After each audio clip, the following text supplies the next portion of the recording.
టాలీవుడ్ లో సదా అంటే తెలియని వారు లేరు. ఈమె తెలుగుతో పాటు తమిళంలో కూడా హీరోయిన్ గా నటించారు. ఇక తెలుగులో తేజ దర్శకత్వంలో నితిన్ హీరోగా పరిచయమైన జయ మూవీతో కథానాయికగా పరిచయమైన ఆ తర్వాత మెరుపు వేగంతో దూసుకుపోయింది.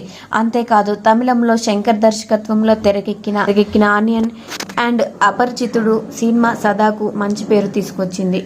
ఇక 2002లో హీరోయిన్ గా పరిచయమైన ఇప్పటికీ హీరోయిన్ గానే సత్తా చాటుతూనే ఉంది. ఇక తన ఏజ్ ఇప్పుడు 40కి దగ్గర పడుతున్న ఈమె ఇప్పటికీ సింగిల్ గానే ఉంటుంది.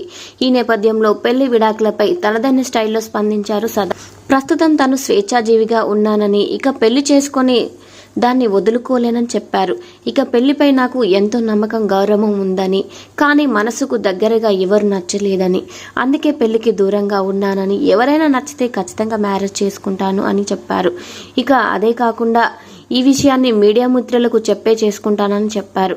ఇక పెద్దలు కుదిర్చే అరేంజ్డ్ మ్యారేజ్ కు తాను పూర్తిగా వ్యతిరేకమని, నేను పెళ్లి అంటూ చేసుకుంటే లవ్ మ్యారేజ్ తప్ప అరేంజ్ మ్యారేజ్ చేసుకోనని చెప్పారు. ఇక పెళ్లి తర్వాత భర్తను భరించడం కష్టం అనిపిస్తే అది భరిస్తూ కాపురం చేసే కంటే విడాకులు ఇచ్చేయడం బెటర్ అని చెప్పుకొచ్చారు. ఏది ఏమైనా సదా పెళ్లి చేసుకోవాలంటే ఆమెను మెప్పించేవాడు రావాలన్నమాట.